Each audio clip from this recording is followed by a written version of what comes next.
On this episode of Bootstrappers, we're going to talk about the eviction moratorium and how to collect rent. That's next. Welcome to Bootstrappers, a unique program designed to help make your business better. From property management to remote workers, Bootstrappers is here to help your business succeed. Bootstrappers is a production of Anaquim LLC, so let's lace up those business boots and join Bootstrappers with Jeremy and Gwen Aspen. Welcome to the Bootstrappers Show. I'm your host, Gwen Aspen, here with my amazing spouse, Jeremy Aspen. Amazing.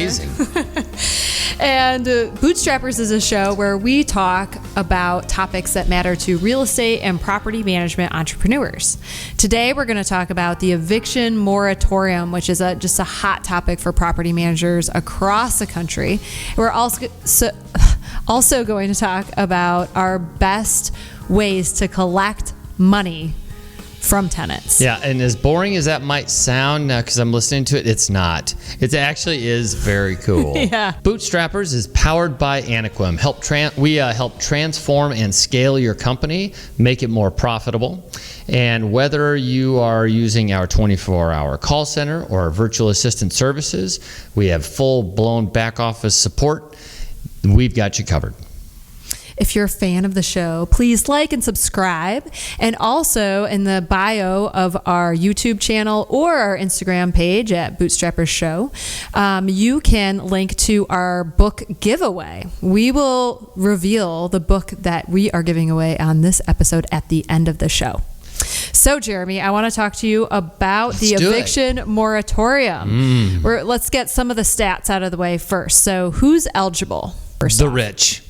Actually, it is true. Rich, poor. It's up to $99,000 per individual, or an income of $198,000 for a household. You have to be able to demonstrate that you've sought government help. You have to declare that they can't pay because of COVID. Like a COVID hardship. Yeah, so it has to be a COVID hardship, and affirm that you would be likely to become homeless without assistance. So yeah, that's what it is. What is required. But how many people really are impacted by COVID and not able to pay? Well, or have housing it's issues? actually a huge number. Back in 2008, it was during the housing bust. It was 7 million people who lost their homes. Right now, I think it's 10 million Americans or households are behind on their rent. So it's a big number. Yeah, and so nationwide. According to National Coalition of Civil Rights Council, 18.4% of all tenants owe back rent. Yeah. So that's an important number for people to know so that they can kind of calibrate how they're doing. And there's some other reasons for that too, like extending some of it or lending. We'll get into some of that stuff in a little bit, some stuff that we did. So, Jeremy, how are landlords responding to the moratorium? Lawsuits. There are a few lawsuits. Yeah, a few lawsuits, and it looks like they're pretty much split. 3 judges have said that it's legal. 3 judges have said that it's not. So there's opposition that started when landlords in Texas sued. This is back in the fall, arguing that the Center for Disease Control, or the CDC, had overstepped its bounds in implementing the ban.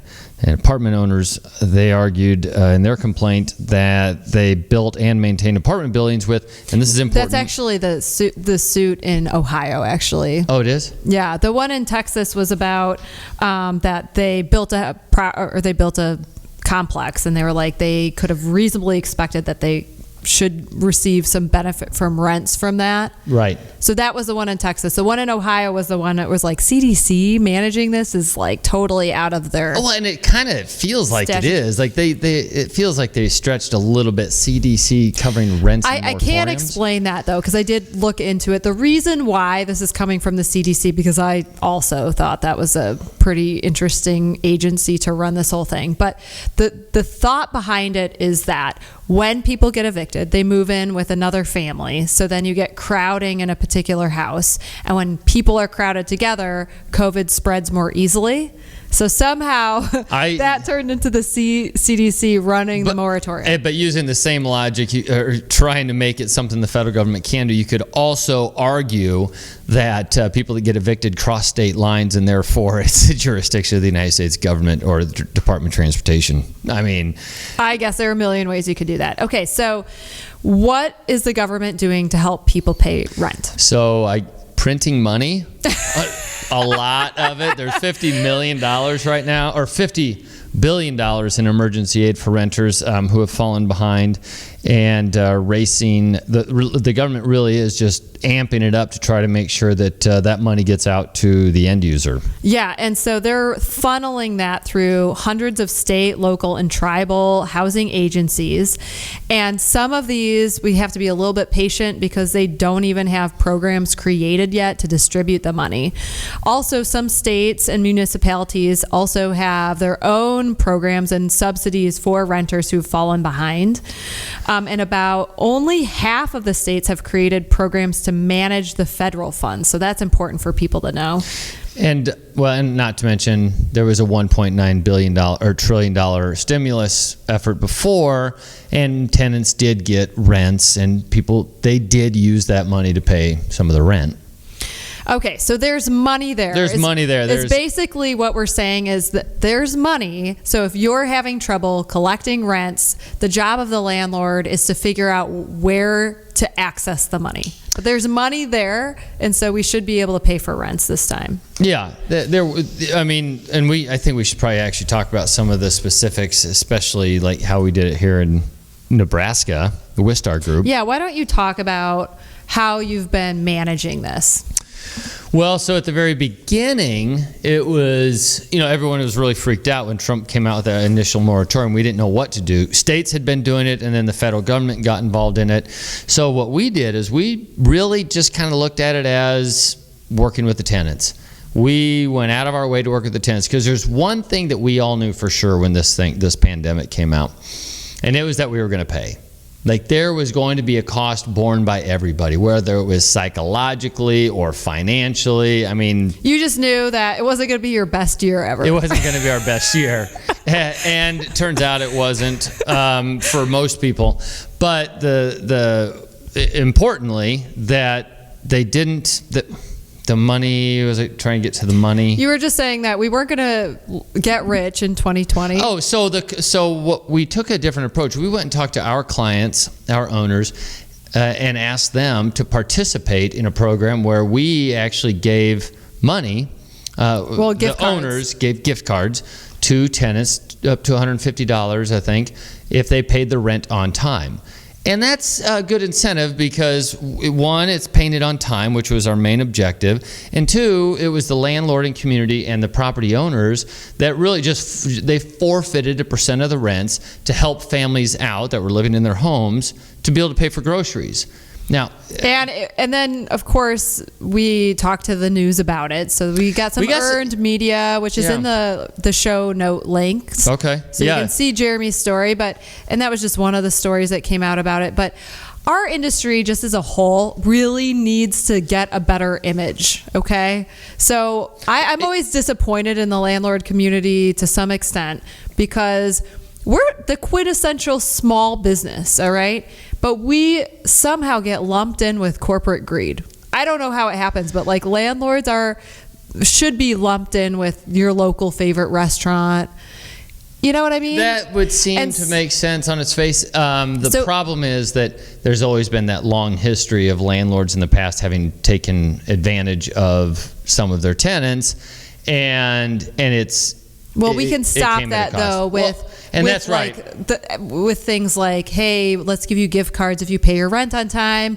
We're going to share in the burden of the pandemic. We're here for each other. If we just do more things like that, it really will improve the image of the industry. And most importantly, I think when I went out and asked any of our clients if they were willing to give money to their tenants, they almost all said yes. I mean, it really is a good group of great people that are willing to help out whenever they have a chance. And this was just an opportunity for them to help out. And they took they advantage are. of it. We are a good community. We do care about our neighborhoods, about our neighbors.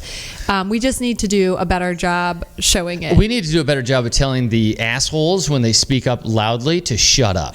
Because they do it under the guise of like, hey, liberty and all that stuff. Okay, shut up. That's just not the model that's going to work when you're talking through the press to people. Okay, so back to just making things work. So Wistar took the approach that they're going to make things work. There are other landlords who are just not taking the government money because they're worried about any strings attached. Yeah, there are other people who are just not renewing leases, but I'm thinking that those court cases could go either way. And I think if your objective is to make money, getting sued over that and whether it will work in a pandemic or not, I would rather just spend the energy to partner with the nonprofits, find out who the nonprofits are that have access to this money in your local area, and work with them to get the rent paid. Their job is to give you the money, and they do it. And I don't know if this is the right time to get into it, but so in Nebraska and around in several other states,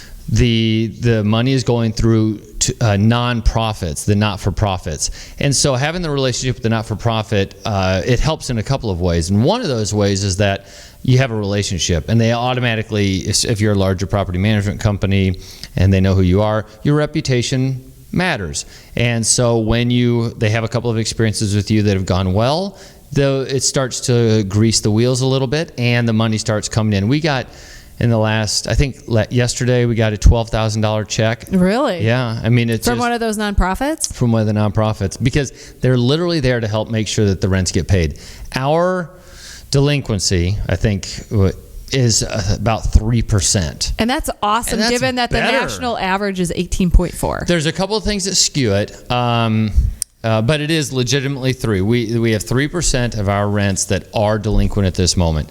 Now, we also did some other things like if you could demonstrate that you were being affected by this, we wanted to help out. We voluntarily gave them 1 month of not paying the rent and divided it by 6 and added it onto future rents, future months. And that works. It worked for some people. Some people just passed on it. Other people, it was really helpful because they were just starting a job. I get that. And the moral of that story is just be cool with people. Like work with them. Just work with them, because we all have one thing in common. We want tenants in our house. The tenants want to stay in the house. I mean, that's a pretty important thing to connect on. Everybody wants to stay there. And if there's a mechanism to get people to pay. Because nobody wants to go move home with their mom. Nobody wants to go move home with their mom where there's more COVID, apparently. No, but I mean, I think that when we are trying to work with people, we have to assume that people want to pay rent because they want to stay in their home.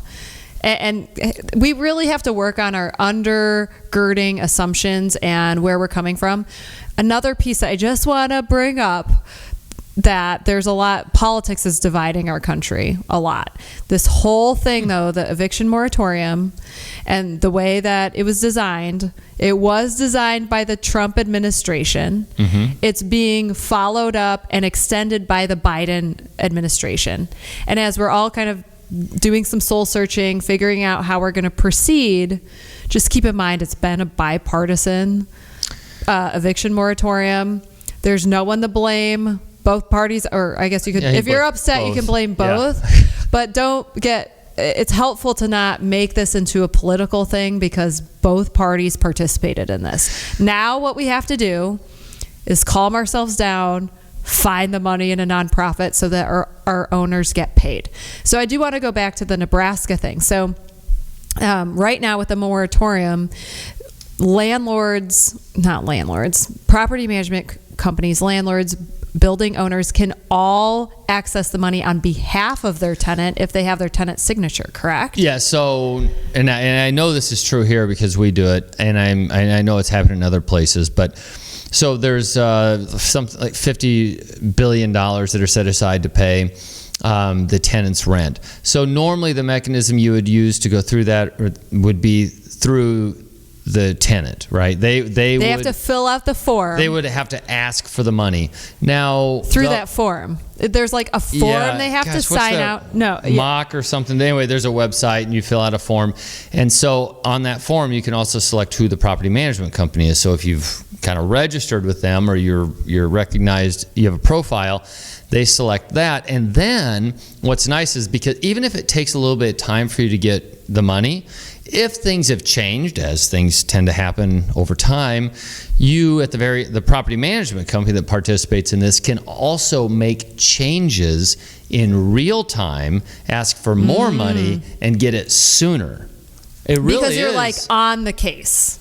Because it starts, there's a process for determining that this person can or can't get it. They decide they can't get it. A month has gone by, let's say, and now circumstances have changed. You're not just chasing 2 months ago rent. Now you're trying to get caught up with the current rents, and it just makes it. And you can kind of work on the tenant's behalf. You can, yeah. Now they have to give you written permission to act on their behalf, but it would make no sense not to because you aren't able to claim any more money than what would be available through the rents. One other thing, though, to keep in mind is that the owner can also claim to help the building owner, and so they can squeeze you out of the deal. If you're a third-party management company, then if the owner is making the request on the tenant's behalf, the money can go to the owner of the property, and so of course that ends up being problematic for collecting your management fee. Okay, so there is money, we can access it. Now I want to talk about just collections as a whole, because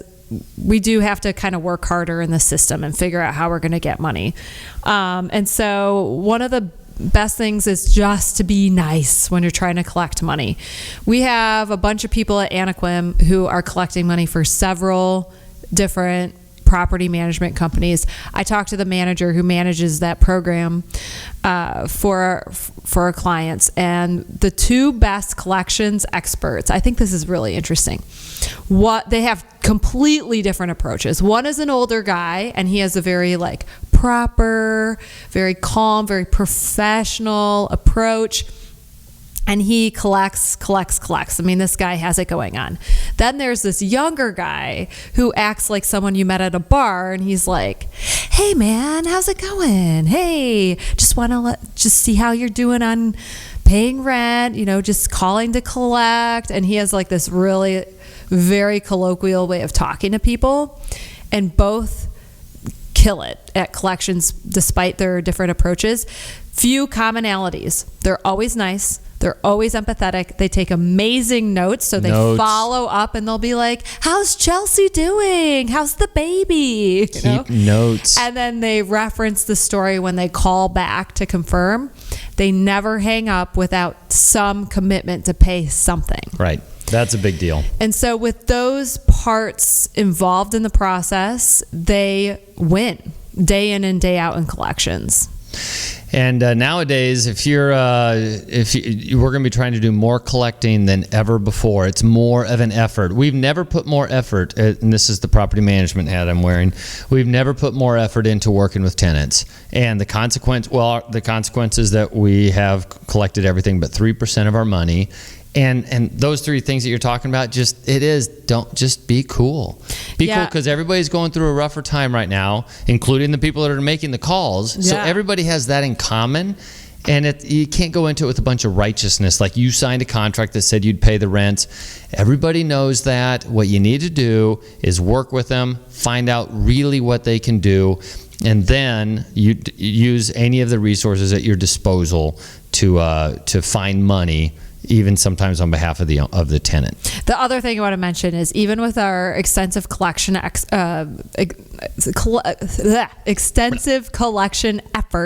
thank you, at Wistar, we have the best reviews. We're just getting like 5-star reviews left and right. Boy, we are. I think it's just because we're nice about it. Yeah. And when we collect money, we're on their side. We always are like, "Hey, we're on your side. We want you to stay in your house. We're working with you." And it's not forced. It's not a trick. It's just an attitude. It's just an attitude of caring. Yeah. And then sometimes you'll get somebody I'm a jerk, I'm sure. still got to be nice, but then you mark in the notes that this person isn't being cooperative, and then you just try to work with them to work through the organizations so they can get you paid. But actually, there are so few.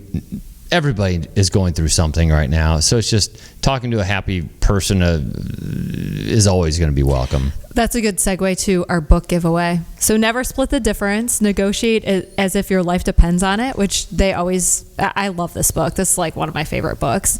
It's by Chris Voss, and he always talks about being nice, being cool, seeing things from other people's point of view, and how it really helps you negotiate. So that's our book giveaway. So if you like this episode, please leave us a note on either YouTube, or you can get the link from our Instagram page at Bootstrappers Show.